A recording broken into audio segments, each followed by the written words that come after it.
आज इस दूसरे लेक्चर के अंदर हम लोग बात करेंगे बेसिक इलेक्ट्रिकल के अगेन 10 इंपॉर्टेंट इंटरेस्टिंग क्वेश्चन की, जिसके आसपास आपको बहुत सारे क्वेश्चन मिल जाएंगे। ठीक है, तो ये जो सीरीज़ चल रही है बेसिक इलेक्ट्रिकल की, इसके अंदर हम क्वेश्चंस कवर कर रहे हैं। वो मेरी कोशिश है कि मैं सारे 10-10 करके तो बहुत सारे ऐसे वीडियोस लाऊं जिसमें हम लोग 10-10 एमसीक्यू सॉल्व करें, और वो ऐसे एमसीक्यू होंगे जिसके आसपास मतलब पूरा का पूरा बेसिक इलेक्ट्रिकल घूमता है। ठीक है, जहाँ पे मतलब उससे रिलेटेड आपको बहुत सारे क्वेश्चंस मिल जाएंगे। तो शुरू करते हैं। ठीक है, तो यहाँ पे देखो क्वेश्चन दिया गया है यहाँ पे कि सर्किट जो दे रखा है इसके अंदर पूछा गया है कि कौन सी डिवाइस डिवाइस ए डिलीवर कर रही है पावर, की डिवाइस बी डिलीवर कर रही है, एब्जॉर्व कर रही है, या क्या हो रहा है। ठीक है, तो देखो एक चीज़ बहुत अच्छे से समझ लो, कोई चीज़ पावर डिलीवर करेगी या पावर एब्जॉर्व करेगी ये किस चीज़ पे डिपेंड करता है। तो फॉर एग्जांपल अगर हम बात करते हैं एक सिस्टम की, अगर हम किसी सोर्स की बात करें तो सोर्स में मान के चलते हैं ये पॉजिटिव नेगेटिव है। तो अगर सोर्स क्यों कहते हैं हम लोग कि अगर ये पॉजिटिव नेगेटिव है और यहाँ से करंट अगर बाहर जा रही है तो हम कह देंगे भैया ये सोर्स है and it will deliver power. ठीक है, ये क्या करेगा, पावर को डिलीवर कर रहा है। यानी कि अगर देखो इंपॉर्टेंट चीज़ क्या है, अगर पॉजिटिव टर्मिनल से करंट बाहर की तरफ निकल रहा है तो हम क्या कह देंगे, हम कहेंगे पावर जो हो रही है वो डिलीवर की जा रही है।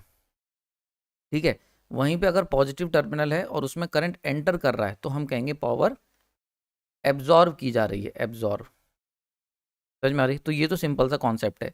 तो इसके ऊपर बहुत तरह के क्वेश्चंस आते हैं। फॉर एग्जांपल अगर कोई बैटरी है, ठीक है बैटरी है, तो बैटरी अगर है और उसमें पॉजिटिव टर्मिनल है और नेगेटिव टर्मिनल है, तो पॉजिटिव से अगर करंट बाहर जा रहा है तो हम कहेंगे पावर क्या हो रही है, पावर डिलीवर की जा रही है बैटरी द्वारा, पावर डिलीवर की जा रही है। समझ में आ रही बात ये, क्लियर हो रहा है यहाँ पे।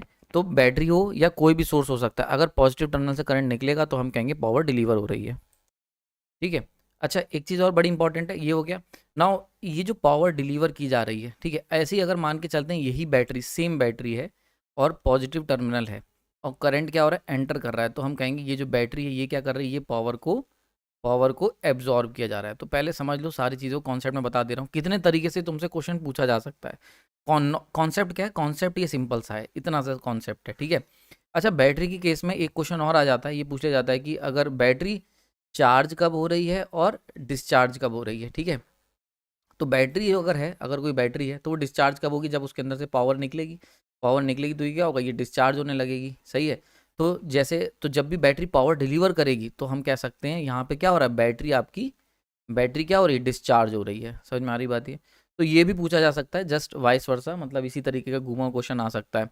वहीं पे अगर मान लो बैटरी पावर को एब्जॉर्व कर रही है तो इसको एक और नाम दिया जा सकता है, बैटरी चार्ज हो रही है। ठीक है, तो कभी तुम्हें देखना हो बैटरी चार्ज हो रही है कि डिस्चार्ज हो रही है, तो just check the terminal, positive से अगर करंट बाहर निकल रहा है तो डिस्चार्ज हो रही है या पावर डिलीवर की जा रही है, और अंदर आ रहा है तो वहाँ पे पावर को एब्जॉर्व किया जा रहा है या फिर चार्ज हो रही है। तो इतने तरीके क्वेश्चन बन सकते हैं इस टॉपिक पे ना। अब देखो यहाँ पे बड़ा इंटरेस्टिंग है, यहाँ पे देख लो, ये है पॉजिटिव टर्मिनल और यहाँ से करंट बाहर निकल रहा है, तो ए क्या कर रहा है, ए तो डिलीवर कर रहा है पावर को। ठीक है, पॉजिटिव टर्मिनल से करंट बाहर निकल रहा है मतलब ए डिलीवर कर रहा है। ठीक है, वहीं पे अगर हम बी को देखें तो बी में देखो पॉजिटिव टर्मिनल है और करंट यहाँ से एंटर कर रहा है, तो बी क्या कर रहा है, बी पावर को एब्जॉर्व कर रहा है। समझ में आ रही है, तो डिवाइस ए डिलीवर करेगा और डिवाइस बी एब्जॉर्व करेगा। समझ में आ रही, तो A one is the correct option. Clear हो रहा है यहाँ पे, आयु समझ में आ गई हो किस तरीके से। अच्छा इसमें एक चीज़ और आ जाती है, कभी कभी ये भी पूछ लिया जाता है, रुको मैं इसको जरा सा, ये एक बार कभी कभी ये भी पूछ लिया जाता है आपसे कि अच्छा चलो ठीक है पावर डिलीवर एब्जॉर्व कर रहा है, अगर कभी क्वेश्चन आ जाए कि सोर्स कैसे पहचानोगे, सोर्स क्या है और लोड क्या है, ये कैसे पहचान करोगे। तो कोई भी अगर हमारे पास एनोनिमस एक ब्लैक बॉक्स रखा है, हमें नहीं पता ये सोर्स है लोड है, तो सिंपली चेक करो कि उसके पॉजिटिव टर्मिनल की क्या एक्टिविटी, अगर पॉजिटिव टर्मिनल में करंट एंटर कर रहा है तो it will act as a load. ठीक है, वहीं पे अगर कोई ब्लैक बॉक्स है, इस लेक्चर के अंदर मैं ब्लैक बॉक्स के कई क्वेश्चन कराऊंगा, चिंता मत करना। ब्लैक बॉक्स मतलब क्या होता है कि हमें नहीं पता, हम एक मान ले चलते हैं कोई भी अंदर नेटवर्क और सोर्स कुछ भी हो सकता है, तो ब्लैक बॉक्स मतलब अंदर कुछ भी हो सकता है, कोई नेटवर्क हो सकता है, सोर्स हो सकता है, लोड हो सकता है, कुछ भी रख सकते हैं। तो इस तरह के क्वेश्चन कहते हैं ब्लैक बॉक्स, जिसमें हमें आइडेंटिटी नहीं पता चलती है। ठीक है, तो ये गेट में क्वेश्चन बहुत आते हैं, गेट में, एई एग्जाम्स में, इंजीनियरिंग सर्विसेज के एग्जाम्स में बहुत क्वेश्चन पूछे जाते हैं। ठीक है, तो अब देखो, अब यहाँ पे अगर मान के चलते हैं ये पॉजिटिव टर्मिनल है, just check the positive terminal, अगर वहाँ से करंट बाहर निकल रहा है तो ऑब्वियसली बात है it will act as a source. तो इस तरीके के डिफरेंट टाइप्स के क्वेश्चन बन सकते हैं। ठीक है, नेक्स्ट क्वेश्चन देख लेते हैं, बड़ा इंपॉर्टेंट क्वेश्चन, स्टार मार्क कर लेना इस क्वेश्चन में, सारे ही स्टार मार्क क्वेश्चन है वैसे तो। देखो दो बल्ब है, रेटिंग दे रखी 60 वॉट 250 वोल्ट पे, 100 वॉट 250 वोल्ट पे, are connected in series across the supply of 250 volt in a room. अब देखो यहाँ पे क्या दे रखा है, दो बल्ब दे रखे हैं। ठीक है, और कैसे कनेक्टेड है, सीरीज में, तो एक बल्ब ये कनेक्ट है, एक बल्ब ये कनेक्ट है और ये सीरीज में कनेक्टेड है किससे, 250 वोल्ट की सप्लाई से, 250 वोल्ट की सप्लाई से, ठीक है। रेटिंग लिख लो 60 वाट 250 वोल्ट, इसकी रेटिंग कितनी है, 100 वाट है और 250 वोल्ट है, ठीक है। ये क्वेश्चन दे रखा है। अब तुमसे पूछा गया टोटल पावर कितनी डिसिपेट होगी सर्किट के अंदर, ठीक है। तो पावर टोटल, तो इसको करने का तरीका क्या है, जो टोटल पावर हमें अगर हमें निकालना है कि कितनी पावर डिसिपेट होगी, तो पी टोटल इक्वल टू कितना होगा, वी सप्लाई जो हमने करा है, वी सप्लाई का whole square divide by R equivalent, यानी कि टोटल रेजिस्टेंस कितना है, इक्विवेलेंट रेजिस्टेंस। अब आर इक्विवेलेंट निकाल लो, तो आर इक्विवेलेंट इक्वल टू कितना होगा, सीरीज में लगे हैं तो मान के चलते हैं इस बल्ब का रेजिस्टेंस R1 है, इस बल्ब का रेजिस्टेंस R2 है, तो ये आ गया आपका R1 प्लस R2, ठीक है। नाउ R1 निकाल लो, तो R1 इक्वल टू, अब R1 को पकड़ लो, तो R1 इक्वल टू P1 का होल, सॉरी P, एक मिनट को, इसको ऐसे नहीं ऐसे लिखो, देखो P1 कितना होता है, पावर जो होती है वो कितना होता है, वी स्क्वायर अपॉन में R होता है। तो अगर हम पहले वाले बल्ब की बात कर लें, पहले वाले बल्ब की, तो 60 वाट का बल्ब है तो पावर हमें पता है, वोल्टेज हमें कितना दे रखा है, रेटिंग, ये क्या रेटिंग है, तो रेटिंग से हम निकाल सकते हैं रेजिस्टेंस, क्योंकि रेजिस्टेंस एक फिक्स क्वांटिटी है। ऐसा तो होगा नहीं कि 250 वाट का 60 वाट 250 वोल्ट का जो बल्ब है, अगर मैं इसे 100 वोल्ट के अक्रॉस लगाऊंगा तो क्या इसका रेजिस्टेंस कम हो जाएगा, नहीं। तो बल्ब का जो भी रेजिस्टेंस होगा वो फिक्स रहेगा, चाहे सीरीज में लगाओ, पैरेलल में लगाओ, किसी भी वोल्टेज पे लगा दो, ठीक है। तो हम क्या करेंगे, जब भी आपको किसी बल्ब का, ध्यान रखना इंपॉर्टेंट चीज, बल्ब का रेजिस्टेंस निकालना है बल्ब का, तो ये क्या करो, उसकी रेटिंग को रेटिंग के हिसाब से डिवाइड सब्ट्रैक्ट मल्टीप्लाई करके निकालेंगे हम लोग। क्लियर हो रहा है यहाँ पे। तो अब देखो हमें ये सारी चीज़ें क्लियर हो गई, इसमें कोई दिक्कत नहीं होनी चाहिए। अब रेजिस्टेंस निकालना है, तो R1 पहले वाले का इक्वल टू V, रेटिंग कितनी दे रखी, V1 का whole square divide by watt कितना है, 60 वाट, ठीक है। V1 कितना है, 250 का स्क्वायर डिवाइड बाई 60 वाट, यहाँ से निकल के आ गया R1, ठीक है। इसी तरीके से R2 निकाल लो, तो R2 निकालोगे तो कितना आएगा, R2 equal to V supply rating कितनी, V2 कितना दे रखा है, V2 square divide by P2, V2 कितना दे रखा है, 250 वोल्ट, 250 वोल्ट है ना, तो 250 का होल स्क्वायर, V2 कितना दे रखा है, 100 वाट, तो यहाँ से भी निकाल लेंगे। तो हमें यहाँ से R2 पता चल गया, यहाँ से R1 पता कर गया, दोनों को यहाँ पे प्लेस कर दोगे, सप्लाई वोल्टेज 250 है ही, और आंसर निकल के आ जाएगा। तो यहाँ से हमारी टोटल पावर निकल के आ जाएगी। करेक्ट आंसर 37.5 वाट होगा, ठीक है। क्लियर हो गया। तो this is the standard procedure जो हमें फॉलो करना है। अच्छा, एक बड़ा इंटरेस्टिंग चीज़ बता रहा हूँ तुम्हें, एक इसका शॉर्टकट फार्मूला भी है। शॉर्टकट फार्मूला क्या है, देखो, अगर बल्ब की इंपॉर्टेंट कंडीशन समझ लो शॉर्टकट फार्मूले की जो मैं बताने जा रहा हूँ। शॉर्ट ट्रिक कब लगेगी, कंडीशन ये है कि बल्ब 1 की जो रेटिंग है, वोल्टेज रेटिंग जो बल्ब 1 की है, बल्ब 2 की जो वोल्टेज रेटिंग है, ये दो वोल्टेज रेटिंग, ठीक है, और जो सप्लाई, जो टोटल हम सप्लाई दे रहे हैं, इसकी वोल्टेज रेटिंग अगर ये तीनों सेम है, ये तीनों के तीनों सेम है, तो चाहे सीरीज में जोड़ो या फिर पैरेलल में जोड़ो, कुछ भी करो, जो पावर टोटल निकल के आएगा वो कितना निकल के आएगा, वो P1 P2 divide by P1 plus P2। That is an important formula. Clear हो रहा है यहाँ पे। तो बल्ब की अगर रेटिंग तुम्हें पता है, बल्ब की रेटिंग अगर आपको पता है कि कितनी है, बल्ब की रेटिंग सॉरी, जैसे ये देखो यहाँ पे कितना है, 250 वोल्ट, ये भी 250 वोल्ट, यानी कि अगर दोनों बल्बों की रेटिंग, ठीक है, बल्ब की दोनों की जो रेटिंग है वो, और सप्लाई वोल्टेज, इन तीनों की अगर रेटिंग जो है वो सेम है, केवल तभी ये फॉर्मूला हम लोग अप्लाई करेंगे। क्लियर हो रहा है यहाँ पे, समझ में आ रही बात है। यदि दोनों बल्बों की वोल्टेज रेटिंग सप्लाई वोल्टेज के समान नहीं है, तब ये फॉर्मूले का इस्तेमाल नहीं होगा। क्लियर हो गया, ठीक। तो यहाँ पे ये फॉर्मूला डायरेक्टली लगा सकते हो। तो हमें कितना दे रखा है, 60 दे रखा है एक की, दूसरी की रेटिंग कितनी दे रखी, 100 डिवाइड बाई 160, ठीक है। इसे सॉल्व कर लोगे 37.5 वोल्ट निकल के आ जाएगा। समझ में आ रही बात है। तो ये फॉर्मूले पे स्टार मार्क कर लेना, केवल तब लगेगा जब दोनों बल्बों की रेटिंग और सप्लाई वोल्टेज की रेटिंग सेम होगी। अगर ये सेम नहीं है, यानी कि अगर ऐसी कंडीशन नहीं है, अगर इनमें से ये वाली इक्वेशन फॉलो नहीं हो रही है, ठीक है, तो हम क्या करेंगे, तो अभी जो मैंने स्टैंडर्ड प्रोसीजर निकाला है कि भैया P total equal to V supply का whole square divide by R equivalent, इससे हम लोग सॉल्व करेंगे। और आर इक्वलेंट हम लोग निकालेंगे R1 प्लस R2, या पैरेलल में होगा तो R1 पैरेलल टू R2, इस तरीके से हम इसे सॉल्व करेंगे। करेक्ट आंसर ए होगा, ठीक है। ओके, मज़ा आ रहा होगा यार, ठीक है, क्योंकि ये बहुत ही इंटरेस्टिंग क्वेश्चंस हैं और इन्हीं के आसपास सारे क्वेश्चंस आपके सॉल्व होंगे। मैं केवल एक क्वेश्चन नहीं लगवा रहा हूँ, इसके जैसे 10 क्वेश्चन आपके लग जाएंगे अगर एक क्वेश्चन आपने ये मेरे साथ लगा लिया, क्योंकि मैं आसपास के जितने भी कॉन्सेप्ट हैं वो भी कवर कर रहा हूँ इसके अंदर। नाउ थर्ड क्वेश्चन की बात कर लेते हैं। थर्ड क्वेश्चन दे रखा है, एक 100 वाट का बल्ब है और 100 वोल्टेज लैंप है, उसको हमें ऑपरेट करना है 250 वोल्ट की सप्लाई के साथ, तो एडिशनल रेजिस्टेंस कितना लगाएंगे। देखो ये बड़ा इंटरेस्टिंग कॉन्सेप्ट है। इस कॉन्सेप्ट का इस्तेमाल हम लोग मीज़रमेंट में भी करते हैं। मीज़रमेंट इमामी लिखने जा रहा था मैं, मीज़रमेंट में भी इसका बड़ा इस्तेमाल करते हैं। फॉर एग्जांपल जैसे आपने क्वेश्चन देखा होगा, एक एमीटर खरीद के लाए हैं, अब वो एक एमीटर जो है वो 1 एम्पेयर के लिए है, हमें इसी एमीटर को 10 एम्पेयर के लिए यूज़ करना है, तो क्या करें? तो सेम कॉन्सेप्ट यहाँ पर है। देखो बड़ा इंटरेस्टिंग चीज़ है, जब हम बात करते हैं ना, एक 100 वाट का बल्ब है, तो अगर हम बल्ब हमारा उसकी रेटिंग है 100 वाट और 100 वोल्ट, तो इसका क्या मतलब हुआ 100 वाट? इसका सिंपल सा मतलब हुआ अगर 100 वोल्ट से ज़्यादा की तुमने सप्लाई दी, 100 वोल्ट से ज़्यादा का वोल्टेज इसके अक्रॉस आया, तो ये बल्ब क्या हो जाएगा? ये बल्ब हो जाएगा फ्यूज़। समझ में आ रही बात ये? अब सॉरी, अब यहाँ पे क्या दे रखा है, हमें इसी बल्ब को 100 वोल्ट से ज़्यादा दोगे, यानी कि 110 दोगे तो ये बल्ब फ्यूज़ हो जाएगा। लेकिन इसी बल्ब को अगर मुझे ऑपरेट करवाना है 250 वोल्ट के साथ, यानी कि अबव वोल्टेज, तो कैसे करवा सकते हैं? तो देखो इसका लॉजिक क्या होता है। तो हमें पता है कि जो हम मार्केट से बल्ब खरीद के लाए हैं वो भैया 100 वोल्ट का ही ड्रॉप अपने अक्रॉस बर्दाश्त कर सकता है, यानी कि यहाँ के अक्रॉस जो वोल्टेज ड्रॉप है वो तो 100 वोल्ट ही होना चाहिए, इससे ज़्यादा वो उड़ जाएगा। तो अगर सप्लाई वोल्टेज तुम्हारा कितना है 250 वोल्ट, ठीक है, तो हम 250 वोल्ट के अक्रॉस अगर ये बल्ब लगा देंगे तो ये बल्ब हो जाएगा फ्यूज भैया। ठीक है, तो क्या सॉल्यूशन क्या है? तो इसके साथ एक सीरीज में रेजिस्टेंस कनेक्ट कर दो, आर सीरीज। ठीक है, समझ में आ रही बात है? सीरीज में क्यों कनेक्ट करेंगे? क्योंकि हम जानते हैं कि सीरीज के अंदर वोल्टेज ड्रॉप होता है, वोल्टेज ड्रॉप जो होता है वो सीरीज में होता है। क्लियर हो गया? अगर पैरेलल में लगा दोगे तो कोई मतलब ही नहीं बनता, पैरेलल में वोल्टेज सेम रहेगा। तो अगर इसी रेजिस्टेंस को मैं यहाँ पे एज अ पैरेलल कनेक्ट कर दूंगा तो कोई मतलब नहीं बनता। क्लियर हो रहा है यहाँ पे? तो इसीलिए हमने क्या करा, इसे सीरीज में कनेक्ट करा है, बिगाड़ देते हैं। ठीक है, क्लियर हो गया? अब देखो बड़ा इंटरेस्टिंग, अब जब हमने सीरीज में बिगाड़ दिया, तो अब सीरीज में लगा दिया, सॉरी सीरीज में लगा दिया, तो हम क्या चाहते हैं कि इस बल्ब के अक्रॉस तो 100 वोल्ट ही ड्रॉप हो, और बचा हुआ जो 150 वोल्ट जो बचा है वो इस रेजिस्टेंस के अक्रॉस ड्रॉप हो जाए, तभी तो 250 वोल्ट की सप्लाई बर्दाश्त कर पाओगे। समझ में आ गई? तो हमें ये पता चल गया है कि हमें क्या करना है, ये जो रेजिस्टेंस लगा रहे हो सीरीज में, इसके अक्रॉस वोल्टेज कितना ड्रॉप होना चाहिए? 150 वोल्ट का वोल्टेज हमें इसके अक्रॉस ड्रॉप करवाना है, तभी ये बल्ब चलेगा। ठीक है, ऐसा ही same question voltmeter ammeter किसी भी तुमसे पूछ लिया जाए, तुम बस इतना सा ध्यान रखना है कि भैया रेटिंग हमारी मैच होनी चाहिए। ठीक है, क्लियर हो गया? जैसे फॉर एग्जांपल अगर हम एम मीटर की बात कर लें, एम मीटर में 1 एम्पेयर के लिए एम मीटर है, अब तुम सप्लाई आ रही 10 एम्पेयर, तो कैसे करोगे? तो इसकी में हम क्या करेंगे, पैरेलल में रेजिस्टेंस लगाएंगे, आर शंट।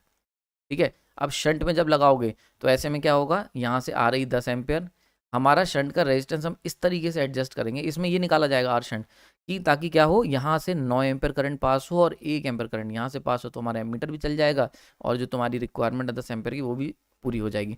तो इसीलिए एमीटर जब भी हम बात करेंगे ना करंट को डिवाइड करने की, तो शंट रेजिस्टेंस लगाएंगे, जब हम बात करेंगे वोल्टेज को डिवाइड करने की तो सीरीज रेजिस्टेंस लगाएंगे। समझ में आ रहा है? तो जिसमें हमारे ये ध्यान रहेगा कि रेजिस्टेंस के अक्रॉस जो वोल्टेज है वो ज़्यादा ना डेवलप हो जाए, तो उस केस में हम लोग सीरीज में रेजिस्टेंस लगाएंगे।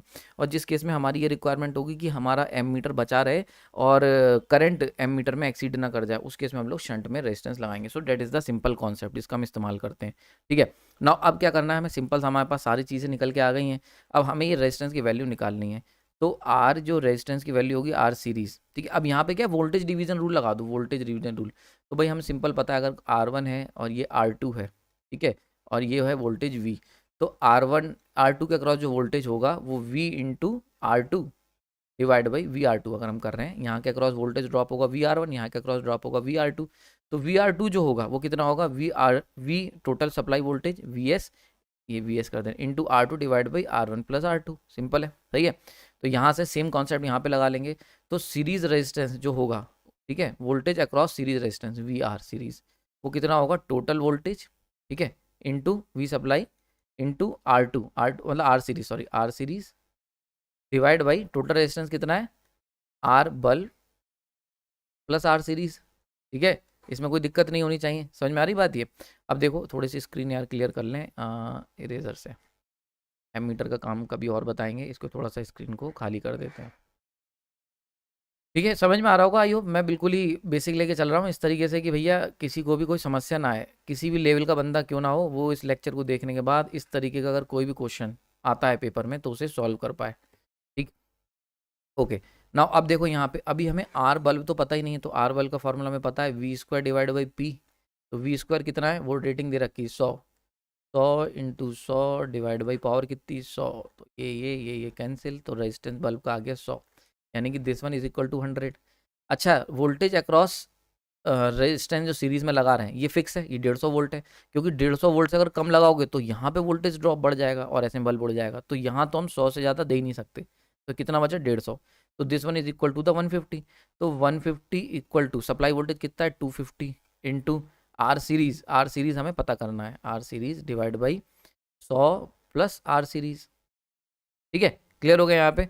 अब क्या करना है, ये गया 5 3 15, 5 5 25, ठीक है, अब इसको इधर भेज दो, तो 300 plus 3R series equal to 5R series, ठीक है, इसको सॉल्व कर लोगे और सी ऑप्शन 150 वोल्ट का ऑप्शन यहाँ पे निकल के आ जाएगा बिल्कुल ही आराम से। समझ में आ रही बात है, तो दैट इज द कॉन्सेप्ट। तो आइयो क्वेश्चन नंबर 3 आ गया होगा, मजा आ रहा होगा यार, बहुत ही इंटरेस्टिंग क्वेश्चन हैं और इसी के आसपास इस क्वेश्चन के जैसे तुम्हें 15-20 क्वेश्चन आराम से मिल जाएंगे अगर तुम प्रीवियस ईयर क्वेश्चन लगाओगे।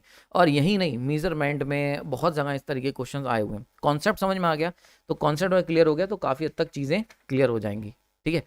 नाउ अब चलते हैं आगे, क्वेश्चन नंबर 4 की बात कर लेते हैं। What is the current flow through the heater coil, sorry when the current flow through the heater coil, मतलब जब एक करंट हीटर कॉइल में फ्लो करता है तो वो हीटर कॉइल इल्यूमिनेट करती है, बिल्कुल सही बात है।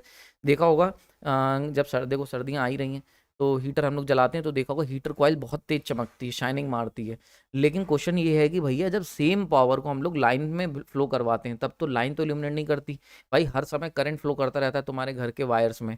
तो कभी देखा है कि ट्रांसमिशन लाइन या तुम्हारे घर की लाइनों में भी चमक हो रही हो, ऐसा होता तो बड़ा तो लाइट लगाने की ज़रूरत ही नहीं पड़ती दिवाली में, जो लाइटें हैं उन्हीं की लाइन वही जलता होता तो उसी से काम चला लेते, ठीक है। समझ में आ गया क्वेश्चन, तो अब क्वेश्चन के ऑप्शन देख लो भैया। ऐसा इसलिए होता है क्योंकि करंट जो होता है सप्लाई वायर में वो हल्के चल रहा होता है, ये तो पॉसिबल ही नहीं है।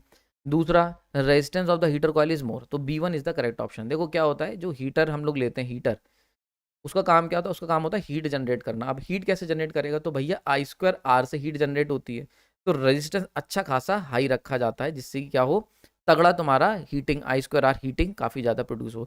अब हीटिंग जो प्रोड्यूस होती है वो क्या करती है, वो अच्छी खासी क्वांटिटी की होती है, इसीलिए जो तुम्हारा जो इतनी ज़्यादा हीटिंग प्रोड्यूस होती है हीटर में, ताकि क्या हो आपका विजिबल रीजन के अंदर वो रेज आ जाती है, मतलब IR से IR प्लस विजिबल रीजन तक हम लोग पहुंच जाते हैं, इसीलिए वो दिखती हैं, ठीक है, क्लियर हो गया। तो B1 is the correct option. तो क्योंकि हीटर के अंदर हम लोग रेजिस्टेंस बहुत हाई रखते हैं इसीलिए, और करंट भी हाई रखते हैं, तो हाई रेजिस्टेंस हाई करंट, तो वहाँ पे ग्लो प्रोड्यूस हो जाता है, तो I2R बढ़ जाता है। क्वेश्चन नंबर 5 की बात कर लेते हैं। यहाँ पे एक 25 वाट का 220 वोल्ट का बल्ब है और एक 100 वाट का 200 वोल्ट का बल्ब है, इनको हमने पैरेलल में कनेक्ट कर दिया है और 220 वोल्ट की सप्लाई दे दी है, तो which one bulb glow brighter, ठीक है, ये बहुत अच्छा क्वेश्चन है। लास्ट लेक्चर में मैंने क्या करा था, दो बल्ब को सीरीज में कनेक्ट करा था, तो हमने देखा था दो बल्ब को हमने जब सीरीज में कनेक्ट करा था, दो बल्बों को, तो जो लो वॉट का बल्ब था, लो वॉट का, और एक हाई वॉट का बल्ब था, तो हमने देखा था बड़ा इंटरेस्टिंग कॉन्सेप्ट कि जब सीरीज में अगर हम इन्हें कनेक्ट करते हैं तो लो वॉट वाला जो बल्ब है वो ज़्यादा तेज़ी से वो ब्राइटर ग्लो कर रहा था, ज़्यादा चमक रहा था compare to the high watt. ये कितना अजीब बात थी, मतलब हम 100 वाट का बल्ब घर में खरीद के लाते हैं ताकि वो ज़्यादा तेज़ चमके, और यहाँ क्या है, यहाँ उल्टा हो रहा था, ठीक है। लेकिन ये कब होगा, very important, this one is only in case of series. लेकिन अगर हम यहीं पे क्या करें, इसको शंट में कनेक्ट कर दें तब क्या होगा, ये क्वेश्चन पूछा गया है। तो देखो कॉन्सेप्ट समझो, एक चीज़ बड़ी फिक्स है, जो हाई वॉट का बल्ब है, हाई वॉट, उसका रेजिस्टेंस कम होगा, ध्यान रखना, और जो लो वॉट का बल्ब है, लो वोल्टेज का, उसका रेजिस्टेंस हाई होगा। ये चीज़ हमने लास्ट लेक्चर के अंदर बड़े इजीली निकाली थी, ठीक है। तो यानी कि क्या हुआ, अब अगर हमारे पास ये केस है, हम इस बार क्या कर रहे हैं, पैरेलल में लगा रहे हैं 25 वाट, और ये रहा हमारे पास 100 वाट, तो R100 कम होगा R25 से, ठीक है, ये हो गई सप्लाई, ठीक है, समझ में आ रही बात है। यानी कि इसका जो रेजिस्टेंस है वो लो है, सॉरी हाई है, और इसका जो रेजिस्टेंस है वो क्या है, लो है। अब अगर इसका रेजिस्टेंस लो है और वोल्टेज सेम है तो ऑब्वियस ही बात है यहाँ पे करंट ज़्यादा फ्लो कर जाएगा, ठीक है। तो करंट अगर ज़्यादा फ्लो करेगा और वोल्टेज सेम है तो जो ये बल्ब है 100 वाट वाला, ये ज़्यादा तेज़ी से ग्लो करेगा, समझ में आ रही है, ग्लो ब्राइटर। क्यों, क्योंकि इस केस में क्या है, वेरिएबल क्या है, वेरिएबल करंट है। देखो कॉन्सेप्ट समझो, बहुत इंपॉर्टेंट कॉन्सेप्ट है। देखो जब भी तुम्हारे सामने इस तरीके क्वेश्चन आ जाए कि एक बार बल्ब हमने मान के चलते हैं ए और बी, दो बल्ब हैं, ए की जो पी ए है वो ज़्यादा है पी बी से, तो ऑब्वियस ही बात है रेजिस्टेंस बी जो है वो ज़्यादा होगा रेजिस्टेंस ए से। इतनी चीज़ क्लियर है, ये तो यूनिवर्सल है। अब यहाँ पे कह रहे हैं कि हमने इन्हीं दोनों बल्ब को सीरीज़ में एक बार लगाया, सीरीज़ में, ठीक है। तो सीरीज़ में अगर हमने ए और बी को सीरीज़ में लगाया तो देखो इसमें करंट तो कांस्टेंट हो गई, करंट कांस्टेंट है, अगर करंट कांस्टेंट है तो इन दोनों के बल्बों की जो चमक है वो डिपेंड करेगी वोल्टेज पे, क्योंकि वोल्टेज ही वेरिएबल है, जो चीज़ वेरिएबल है उसी पे चमक डिपेंड करती है, ध्यान रखना। ठीक है, तो यहाँ पे वोल्टेज वेरिएबल था। अब वोल्टेज अगर वेरिएबल है तो ए के अक्रॉस, क्योंकि ए का रेजिस्टेंस ज़्यादा था, ए का रेजिस्टेंस कम था, तो ए का अगर रेजिस्टेंस कम होगा, R A less than R B, तो यहाँ पे वी ड्रॉप, जो वी ड्रॉप होगा ए पे वो कम होगा compare to the V drop B, तो इसलिए बी ज़्यादा चमकेगा। ठीक है, लेकिन अगर इन्हीं दोनों बल्बों को हम पैरेलल में कनेक्ट कर देते हैं आपकी इस तरीके से, पैरेलल में, ठीक है, ए और बी। ठीक है, अब देखो जब इन्हें पैरेलल में कनेक्ट करा तो इक्वेशन क्या हुआ, रेजिस्टेंस तो सेम रहा, R A less than R B, ये इक्वेशन सेम रहेगी। अब इन दो, अगर हम किसी चीज़ को पैरेलल में कनेक्ट करते हैं तो वहाँ पे क्या होता है, पैरेलल में जब हम बात करेंगे पैरेलल कनेक्शन की, तो उस केस में करंट जो होगा वो वेरिएबल क्वांटिटी हो जाएगी एंड वोल्टेज क्या होगा, कांस्टेंट क्वांटिटी होगी, क्योंकि वोल्टेज तो दोनों के अक्रॉस सेम, बल्ब ए ले लो या बल्ब बी ले लो, दोनों के अक्रॉस सेम वोल्टेज ड्रॉप होगा, तो वो वोल्टेज तो पिक्चर से हो गया बाहर। अब रहा करंट, तो जिससे ज़्यादा करंट जाएगा, जैसे सीरीज में लगाने पे जिसके अक्रॉस ज़्यादा वोल्टेज ड्रॉप हो रहा था वो ज़्यादा चमक रहा था, तो पैरेलल में लगाने में जिसमें ज़्यादा करंट फ्लो करेगा वो ज़्यादा तेज चमकेगा। तो अब जब रेजिस्टेंस ए का कम है तो यहाँ से ज़्यादा करंट फ्लो करेगा, क्योंकि I equal to V divide by R, तो I inversely proportional to R. ठीक है, अगर वी कांस्टेंट है तो क्योंकि रेजिस्टेंस कम है तो यहाँ से ज़्यादा करंट फ्लो करेगा, तो ज़्यादा करंट फ्लो करेगा तो ए वाला यानी कि ज़्यादा पावर वाला ज़्यादा चमकेगा। इसीलिए जब तुम घर में, तुम्हें रोशनी कम लगती है तो तुम 100 वाट का बल्ब खरीद के लाते हो, है ना, और जब तुम रोशनी तुम्हें कम करनी होती तो हम लोग 0 वाट का बल्ब लगाते हैं। ठीक है, तो ये जितने भी हम बल्ब हैं घर के अंदर वो सबके सब शंट कनेक्शंस में होते हैं, पैरेलल में, तो क्योंकि पैरेलल में होते हैं तो उनके अक्रॉस वोल्टेज सेम हो जाता है, तो जो चमक है वो रेजिस्टेंस के अक्रॉस होती है, मतलब करंट के डिपेंड करती है। ठीक है, तुम अपने घर में अगर चाहें तो आप ये एक्सपेरिमेंट कर सकते हैं, सीरीज सर्किट बनाना और बल्बों को सीरीज में लगा के देख लेना, तो तुम देखोगे कि 100 वाट वाला हल्के चमक रहा होगा कंपेयर टू द 25 वाट या 40 वाट, जो भी रेटिंग है उसकी। ठीक है, तो यहाँ पे क्वेश्चन आया हुआ था कि विच बल्ब विल ग्रो ब्राइटली, तो ज़्यादा वाट वाला बल्ब ज़्यादा तेज चमकेगा, यानी कि C1 is the correct option. तो अगर कभी भी एक सिंपल सा अगर वन लाइनर तुम्हें बता दूं, तो अगर शंट कनेक्शन है, शंट, तो ऐसे केस में हाई वोल्टेज वाला बल्ब जो होगा, हाई वॉट वाला, वो ज़्यादा तेज चमकेगा। ठीक है, उसका ग्लो ज़्यादा होगा, जैसा कि तुम लोग नॉर्मल अपने घरों में देखते हो, ज़्यादा वोल्ट 100 वाट वाला बल्ब घरों में लगाते हो ना तो ज़्यादा रोशनी करता है ना। वहीं पे अगर सीरीज कनेक्शन है, सीरीज, तो उस केस में क्या होगा, जो लो वोल्टेज वाला बल्ब है उल्टा हो जाएगा, जस्ट वो ज़्यादा ग्लो करेगा, उसका ग्लो ज़्यादा होगा। ठीक है, तो जस्ट अपोजिट हो जाएगा अगर सीरीज में जोड़ते हैं। ठीक है, क्लियर हो गया। अब कोई क्वेश्चन गलत नहीं होना चाहिए, ध्यान रखना, एग्जाम्स में तुम सबके एग्जाम क्लियर होने चाहिए, क्वेश्चन गलत नहीं होना चाहिए। अब 6 क्वेश्चन की बात कर लेते हैं ना, यहाँ से एक दो क्वेश्चन मैंने ब्लैक बॉक्स वाले, जैसा कि मैं कहता हूँ हर बार, यहाँ पे डाले हुए हैं, तो देखते हैं कैसे इनको सॉल्व करने, इनका प्रोसीजर समझ लो, इनको करना कैसे, बहुत ही सिंपल प्रोसीजर है, कोई ज़्यादा कॉम्प्लिकेसी नहीं है। देखो जब भी इस तरीके क्वेश्चन आए तो एक इक्वेशन तो तुम्हें यहाँ दे रखी होगी, ये दे रखा है कि वी आई रिलेशन इस गिवन बॉक्स का जो रिलेशन है वो ये दे रखा है।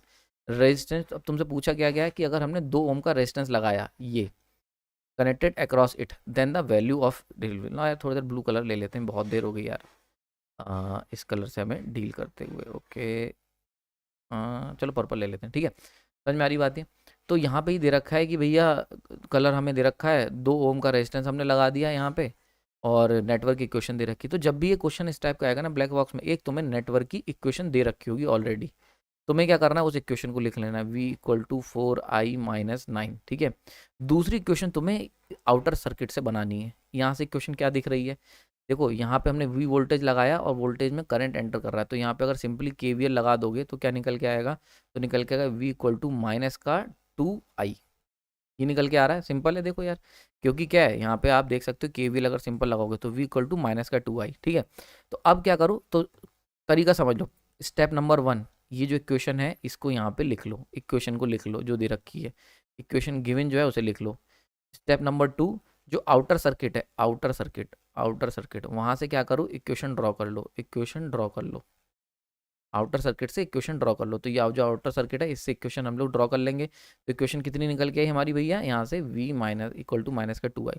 अब थर्ड क्या है, इक्वेट कर दो, मतलब पुट कर दो, इसको इसमें पुट कर दो, तो माइनस का 2i equal to 4i minus का 9, सॉल्व कर लो तो 6i इक्वल टू 9 हो गया। सिंपल है यहाँ पे, तो यहाँ पे सॉल्व कर लो, i इक्वल टू 1.5 एम्पियर, तो करेक्ट, सॉरी डी नहीं, C1 is the correct option. समझ में आ रही बात है, तो यहाँ पे सी ऑप्शन 1.5 एम्पियर करेक्ट हो जाएगा। ठीक, ओके। नाउ नेक्स्ट क्वेश्चन की बात कर लेते हैं। ये भी एक अच्छा क्वेश्चन है, देखने में लग रहा होगा डेल्टा पर क्वेश्चन आया है, ठीक है, पर ये वो डेल्टा पे क्वेश्चन नहीं है, ओपन डेल्टा है। देखो इसको ध्यान से, अगर डीसी सप्लाई 180 वोल्ट की हमने लगा रखी, यहाँ पे हमने लगा दी 180 वोल्ट, ठीक है, इस connected across terminal A B, ठीक है, ए बी के अक्रॉस कनेक्ट कर दिया, तो करंट 6 ओम इसके अक्रॉस करंट निकालना है, आई 6 एम्पियर, ये निकालना है तुम्हें, ठीक है।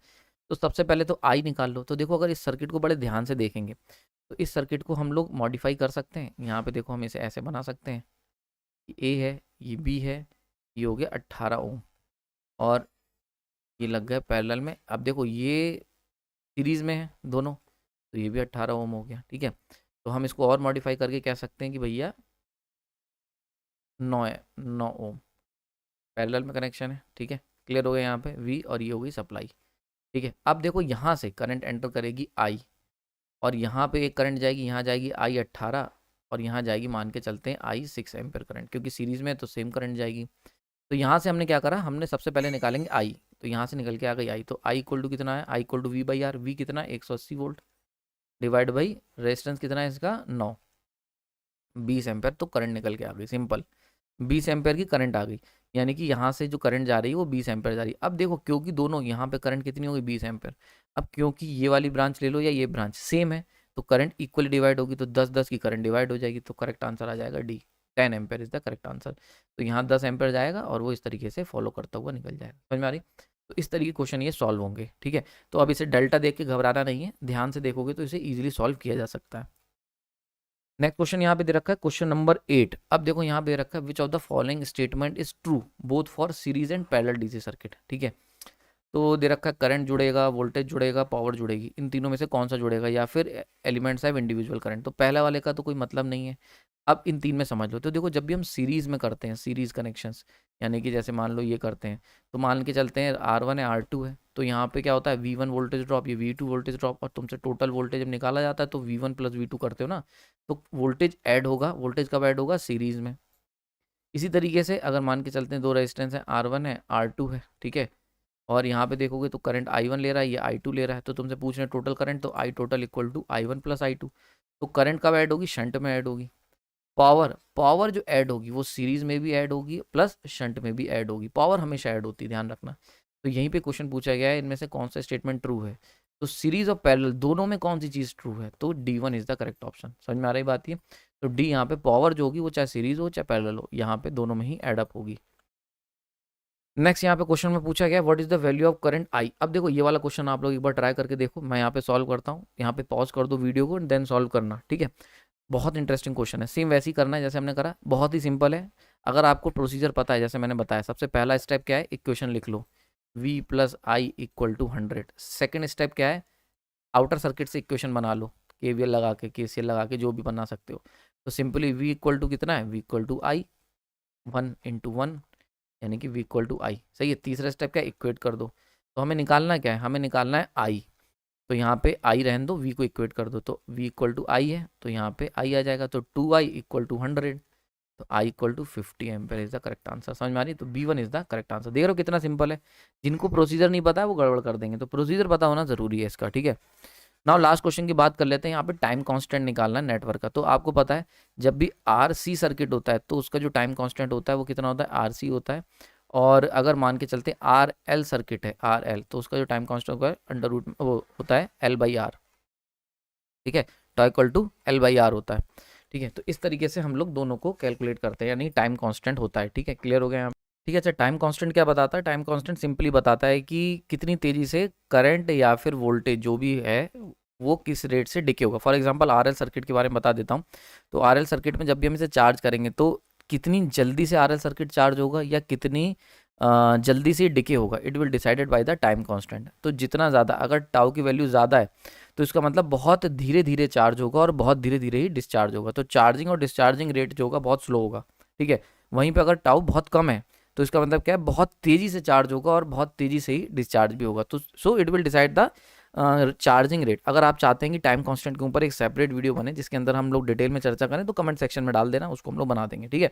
तो यहाँ पे पूछा गया इस सर्किट में क्या होगा, तो भाई RC सर्किट है, तो हम जानते हैं RC सर्किट में टाउ इक्वल टू कितना होता है, RC होता है, R इक्वलेंट और C इक्वलेंट। अब R इक्वलेंट निकाल लो, R इक्वलेंट कितना होगा, यहाँ पे दो पहले। अगर इस सर्किट को हम लोग मॉडिफाई करें तो क्या कर सकते हैं हम लोग, मॉडिफाई करोगे तो ये R/2 आ जाएगा पैरेलल में, और C पैरेलल में ऐड होते हैं तो 2C। ना अगर इस सर्किट का तुमसे कहा जाए टाउ कितना होगा, तो टाउ इक्वल टू कितना होगा, R इक्वलेंट C इक्वलेंट। तो R कितना हो गया यहाँ पे R/2 और C कितना हो गया 2C, तो ये कैंसिल हो गया 2, तो आंसर वही आ गया, टाउ इक्वल टू RC। तो C1 is the correct option. तो आइए समझ में आ गया किस तरीके क्वेश्चन होगा। तो यहाँ पे इस लेक्चर कंक्लूड कर लेते हैं। लेक्चर पसंद आए तो लाइक कर सकते हो, अगर इसी तरीके के लेक्चर और चाहिए तो कमेंट सेक्शन में डाल दिया करो, क्योंकि मैंने जो वोटिंग करवाई थी उसके अकॉर्डिंग तो ये समझ में आया कि भाई सबको PDF चाहिए, तो इसके लिए मैं थोड़ा सा PDF पे ज़्यादा ध्यान दे रहा हूँ और इन पे कम, लेकिन कोशिश मेरी रही कि मैं जल्दी जल्दी वीडियो और 10 क्वेश्चन लेके आता रहूँ। आपने अपना कीमती समय दिया, उसके लिए अगेन थैंक यू।